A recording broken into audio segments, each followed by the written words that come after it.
Now for our story. Oh, my baby, my baby. What have I done to you? Can you ever forgive me? You must never know. Thank heavens you're too little to realize. I didn't think it would be like this. I thought you'd have the best of everything. Security and happiness. Oh, but I was wrong. You don't have the home the father Kitt promised you. She doesn't even love you. Never mind, baby. I'll make it up to you. I'll make it up. Jessie Calvert stood by the French windows in Ben Calvert's house on 11th Street, looking out at the young woman from California who was there. The young woman who said she was a friend of Kitt's. Jessie watched as the woman bent over the crib, held the child in her arms. She was rather intense, Jessie thought. The very way she held the child to her showed a depth of feeling. It was odd. Kitt had never mentioned her. But then, Ben Calvert's daughter seemed very touchy generally on the subject of what she'd done in California, the people she'd known there. It was only by accident that Jessie had discovered the fact of Paul Cromwell's having lived next door to Kitt at Malibu, outside of Los Angeles. There was something queer about the whole thing. Jessie would have liked to question this attractive young woman, but Mrs. Fenner had been so reticent. And there was an expression of hurt, of sorrow in her dark eyes, which made Jessie hesitate. With a sigh, Jessie went over to her desk, became absorbed in straightening out the accounts on which she'd been working, so she didn't hear the front door close, nor Kitt's footsteps in the hall. Well, Jessie, you're looking very industrious. Oh, Kitt. What's the matter? Do I scare you? Oh, I didn't hear you come in. You startled me. Sure you haven't a guilty conscience about something? And why should I have a guilty conscience? Well, when people jump as you did. Look, Kitt, if anyone's been jumpy in this house lately, it's you. For months now, you've been barely civil. So don't try to cover up by accusing other people. I assure you I have nothing on my conscience. Are you implying that I have something on mine? Oh, good Lord, you're simply impossible lately. You pounce on the slightest thing I say. I realize your pride's taken quite a beating, but even so, you really ought to try and control your temper, Kitt. My temper? Shh, there's no need to shout. Your friend will My friend? What are you talking about? What friend? Oh, I'm sorry. I meant to tell you when you came in, but you put the whole thing right out of my head. Well, who is it? Oh, that friend of yours in California. From California? Oh, she said she was a good friend of yours. Mrs. Fenner. What? Did you say Fenner? Why, yes, Mrs. Fenner. Rather pleasant little thing. We had quite a chat. Where is she, Jessie? Oh, my goodness, you don't seem very pleased. Why, I thought you'd be delighted. Where is she? Oh, she's out on the terrace with the baby. You left her out there with the baby? Well, why not? My goodness, she's not going to eat him. I think she's a frustrated mother at heart. You just can't be trusted, can you, Jessie? I'll leave the house for an hour. Oh, for heaven's sake, Kitt, what's the matter? Well, Lisa. Hello, Kitt. This is quite a surprise. Hadn't you better put the baby down, Lisa? I wouldn't want my son to catch cold. Your son? Yes. My son. All right. I'll put him down. Yeah.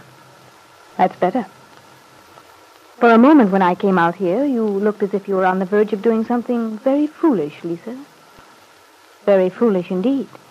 I don't know what you mean. Oh, don't you? I'm sorry, but I don't believe you. I know very well what was going on in that little head of yours. You see, Paul told me. Kitt, we've got What to... do you think of my child, Lisa? My son. Oh, don't tell me you aren't properly impressed with my offspring. Everyone else thinks he's quite wonderful. He is wonderful. He's a beautiful baby. Well, that's more like it. For a moment, I was afraid you didn't appreciate him. And you know what a mother's pride is, Lisa. Oh, stop it, Kitt, stop it. What's the matter? Now I see you for what you really are, hard and cruel. That was what I thought at Malibu in the beginning, and I was right. If only I'd realized in time. Look, Lisa, this is absolutely pointless and ridiculous. It was very silly of you coming down here. Silly, Kitt, that I came to see my own baby. After I found out... Of course it was. Why torture yourself for nothing? Get yourself all worked up. It won't change anything. Frankly, I can't imagine why you came. I don't believe you. You must have known I would after Paul's visit. After he found out... So Paul told you. I can imagine what he said. Yes, Lisa, it crossed my mind that this might happen. But then I told myself you'd have better sense. You mean you'd hoped I'd be afraid to come? Not at all. You've nothing to be afraid of. But to come rushing down here, put yourself in a false position. Kitt, I'm not the one who's in a false position. Well, surely you don't think I am. Well, that's absurd, Lisa. Here I am, a married woman, in my own house, bringing up my son. You come rushing in where you've no right to be, making a lot of hysterical accusations. I have no right. Kitt, you tricked me before in California with the same methods you're trying to use now. Putting me in the wrong when I've done nothing wrong.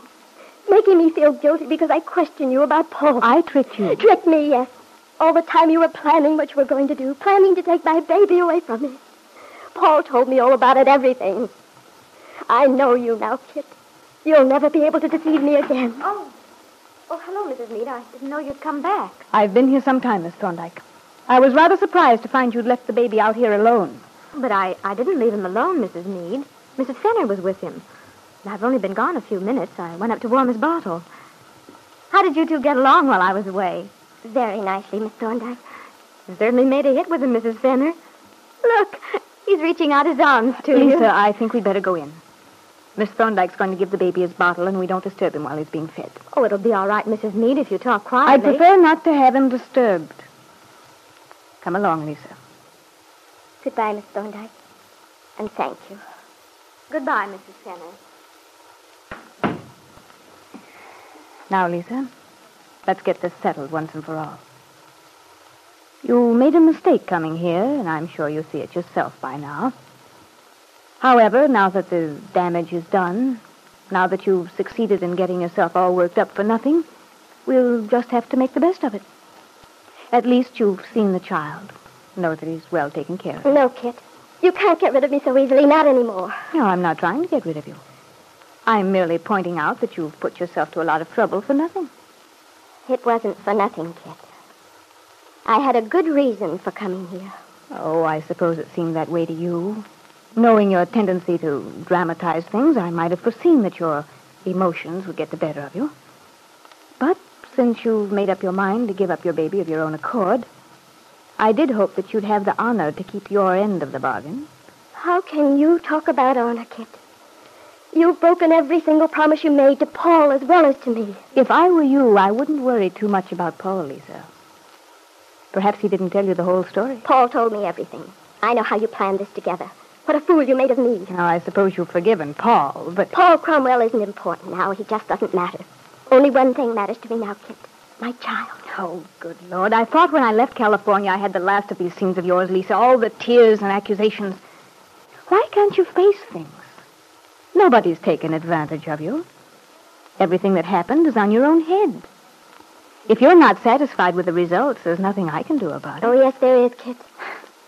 Well, I don't know what idea you have in that funny little mind of yours, but I do know that the baby is getting the best of care, as you can see. He's healthy, well-fed. That's not enough. Not enough? No, Kitt.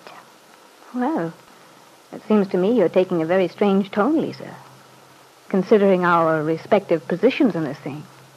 Coming down here, complaining about heaven knows what. I'm not here to complain, Kitt. I have a much better reason. Well, whatever your reason is, it's certainly very foolish. Everything's been going smoothly, and now you've simply managed to upset yourself. I'm upset, all right. Of course you are. That's just what I mean. Kitt Mead, I've come to take my son away. Well, Kitt, those are the words you feared to hear ever since Jessie told you that Lisa Fenner was in the house. It looks as if the moment has finally come when you can no longer forestall the inevitable.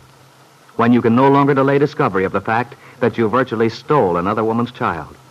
That the baby your father is so proud of is not his grandchild as you led him to believe. When Ben knows that, Kitt, you'll be completely alone at last.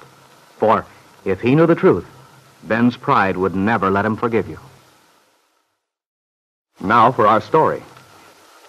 It was late afternoon at the Calvert house, and Miss Thorndyke, the nurse who was caring for Ben's little grandson, sat by the child's pram while the baby contentedly drank his bottle. This big, pretentious house. Ever since I've been here, I've felt that something was wrong. Of course, Mrs. Mead's trouble with her husband has a lot to do with it, I suppose. But even so, the way she treats Mrs. Calvert and then the way Mr. Calvert acts so often, seems as if nobody ever has a pleasant word to say to anyone. Besides, even if she is getting divorced, Mrs. Meade should take more interest in her son. She doesn't seem to have the least bit of affection for him. Why, even that Mrs. Fenner, her friend who was here just now, showed more feeling for the little fellow than his own mother ever has. Mrs. Fenner seemed nice. I wonder what she could have in common with Mrs. Meade.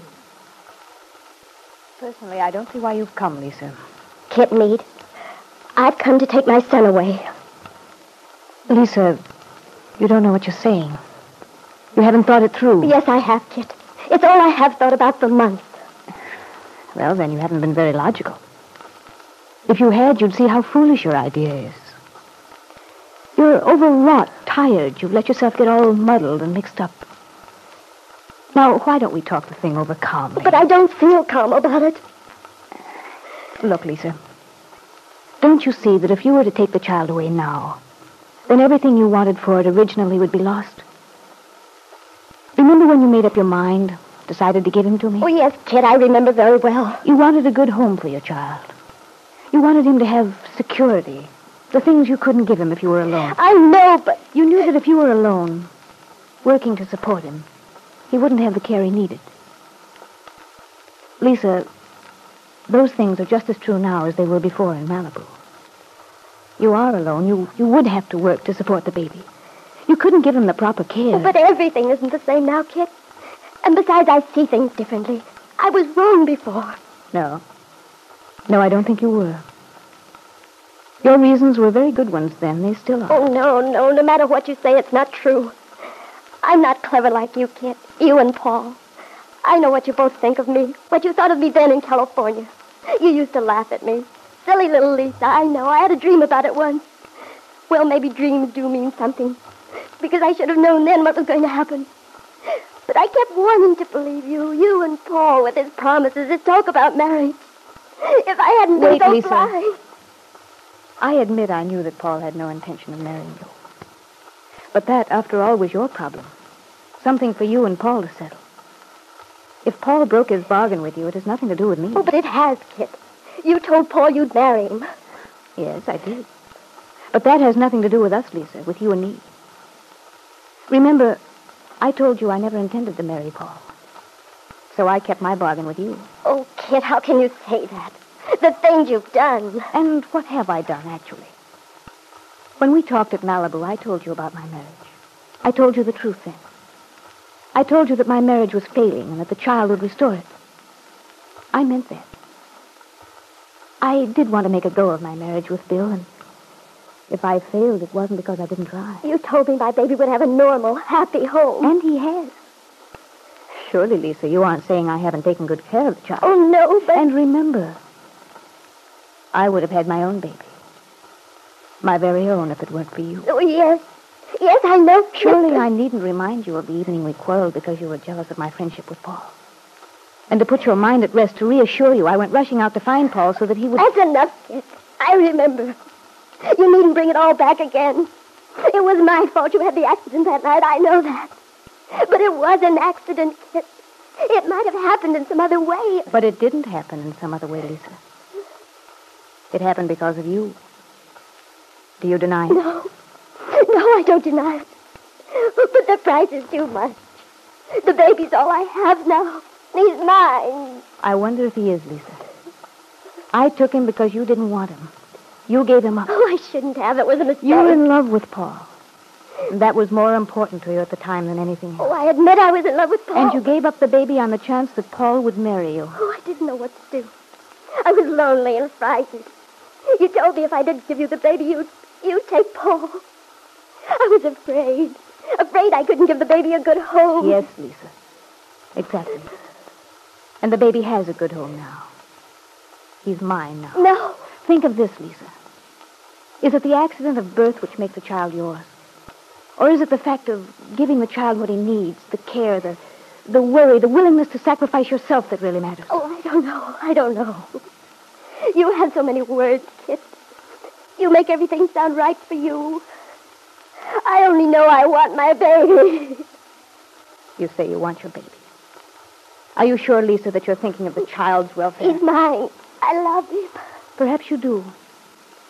Although I wonder how your feeling compares with mine. You who saw him for the first time today for a few minutes. And I who've had him since he left the hospital a few days after he was born. Oh, but you couldn't love him as I do. I loved him before he was born. I remember how I used to dream about him. Plan for him those last months at Malibu. He was mine then. Yes. Just as my baby, the one I lost because of you, Lisa, was mine. You keep reminding me of that. You won't let me forget. Why should you forget? I think, Lisa, that you don't like to face reality. You want to escape, but you can't escape. You're not a child snatching back a plaything. You're a woman who must face the consequences of what she's done. But what have I done? I've committed no crime. I believe you have. You made a choice, Lisa. You chose between your child and the man you loved. The child lost. When you say it like that, you make me feel as if I'd abandoned my baby. I didn't mean to. I only Isn't it was. the truth? Nobody forced you, Lisa. You made your decision quite by yourself. Perhaps you've forgotten now.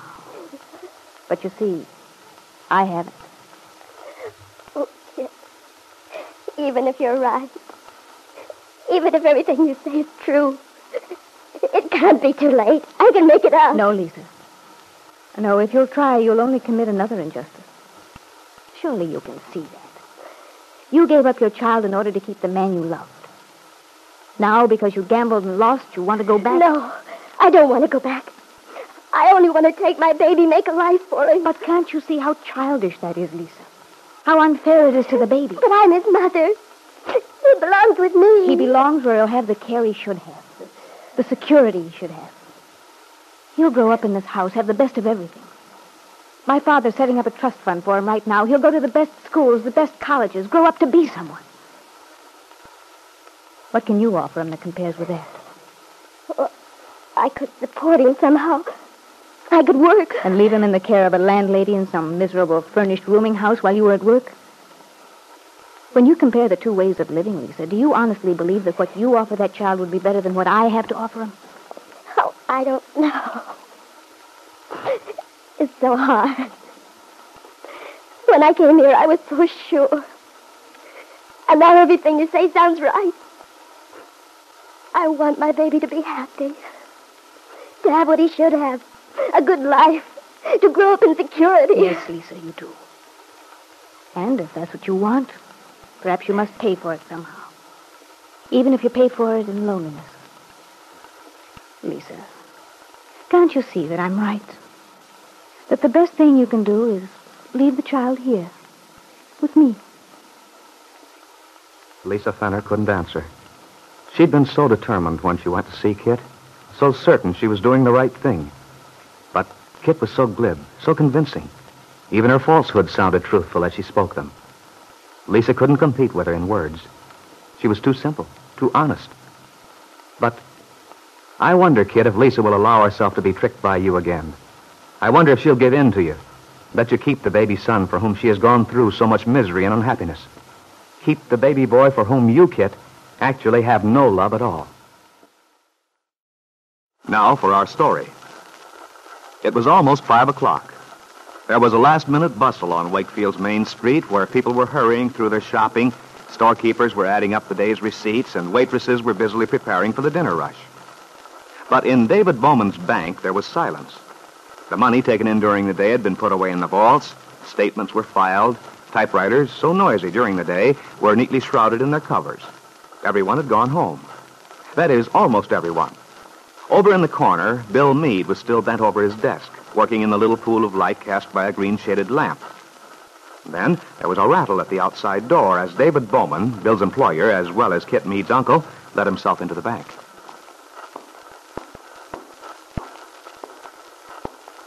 Well, Bill, I had a notion I'd find you still here. Hello, Mr. Bowman. Still working on the loan for that Italian family, the Angelinos? Yeah, I was trying to figure out some way to give them a break. Now, they've had a lot of hard luck. I think they'd get back on their feet with a little help. Mm-hmm. Well, Bill, you know I trust your judgment. Whatever you think. Thanks, Mr. Bowman. I know you'll back me up. That's why I want to be extra careful. After all, I don't want to throw your money away. But I'm not worried about that, my boy. Not at all. So far, the loans you recommended have been fine. But I don't think you should overwork. It's not good for you. Why don't you close up shop now and let me give you a lift home? Well, I really ought to clean this thing Well, up. you put in a full day. Come along now. All work, you know. Yeah. Well, I'm afraid Jack's a pretty dull boy anyway these days. Dull? Well, I haven't seen you enough to keep track of how things are going for you lately, Bill. Has anything new developed? Yes, in a way. I saw the attorney Angus McKillop again. Mm-hmm. That's so. And what did our canny Scotsman have to say? Nothing very encouraging. In fact, quite the opposite. I see. Well, that's too bad, Bill. I was thinking about it just today, hoping the whole mess might be settled before long. That's what I was hoping, too. But according to Mr. McKillop, it looks pretty discouraging. Well, I'm sorry. Pretty discouraging. Well, I'm sorry. Pretty discouraging. Well, I'm sorry. Pretty discouraging. Well, I'm sorry to hear that, Bill. Thought things were lining up fairly well. No, according to Mr. McKillop, I haven't a ghost of a chance if I try to get a divorce and custody of the child. In fact, those were his exact words. Not a chance, huh? That is bad. And did he say why? Well, the main trouble seems to be that I have no grounds, according to him.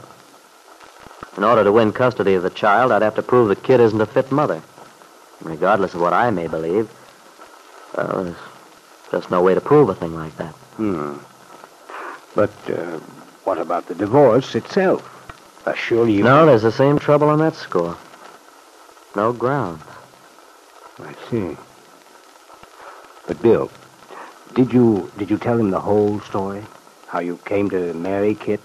Everything you found out later and so on? I sure did. I traced the whole thing from the very beginning. And even after all that, he still couldn't give you any encouragement?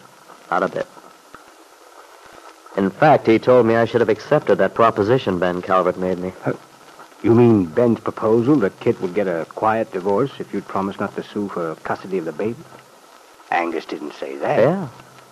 It floored me, too, because the first time I talked to him, I had the impression he thought I might win. Of course, he didn't know the inside story then. No. Well, I'm very sorry to hear this, Bill. Very sorry indeed. I know you've been in a bad spot lately, and I did hope things would get cleared up. No, I'm really stymied. Because I know very well what's right, what should happen. Yet my hands are tied. There's not a darn thing I can do.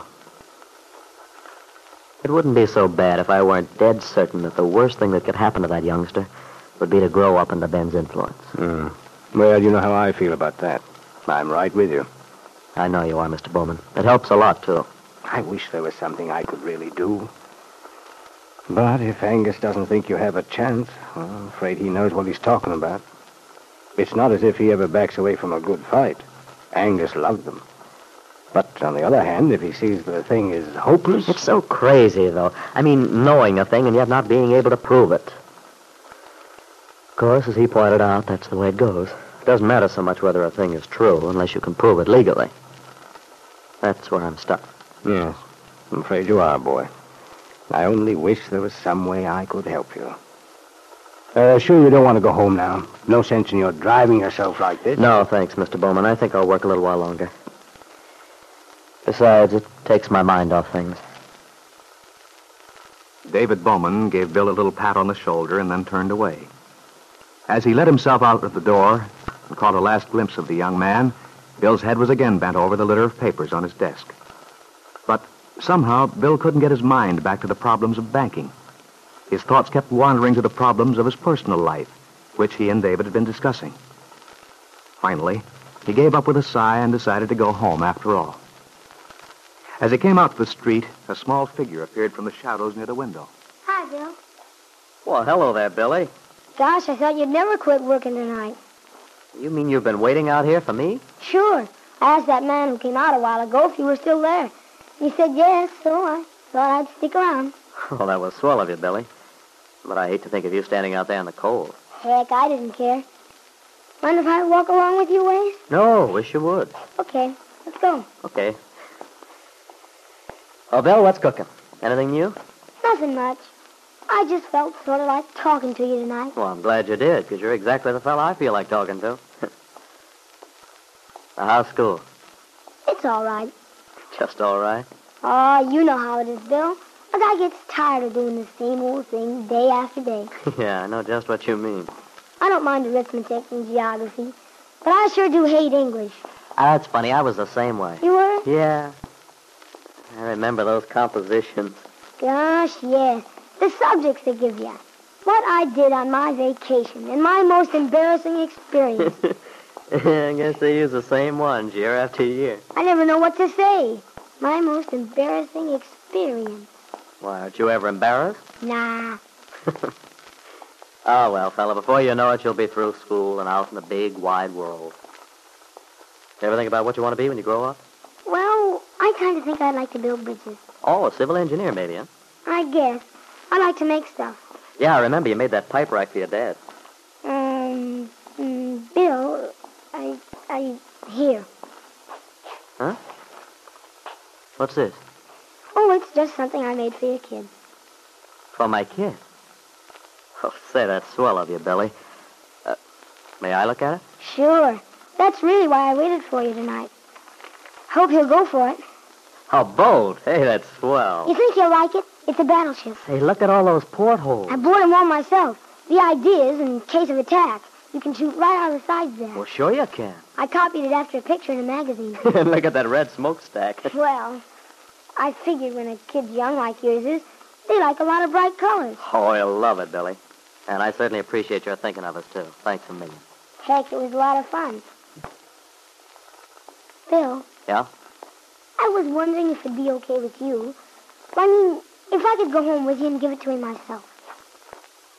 Oh. Well, that's a swell idea, Billy. But... I wouldn't stay long. Just long enough to... No, that's not the problem. It's just that, well, to tell the truth, my kid doesn't live with me just now. You mean he's away on a trip with his mother? No, not exactly.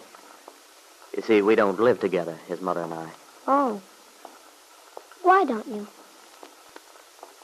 Well, Billy, it's rather hard to explain.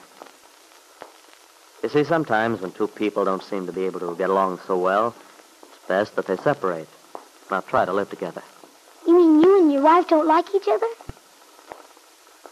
No, yeah. That's about it. Gee, that's tough. Yeah.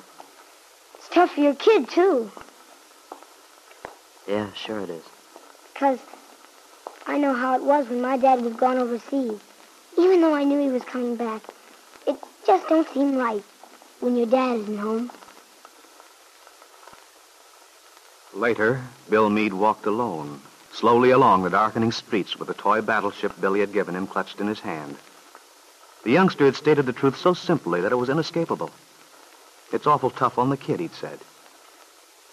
Yes, but Bill, if you only knew it, the problems which seem so insurmountable to you now may all be solved. For at this very moment in the Calvert house on 11th Street, there is a woman whose life has touched yours deeply, though you've never seen her. It's Lisa Fenner, who has come to Wakefield to claim her son from Kitt Meade.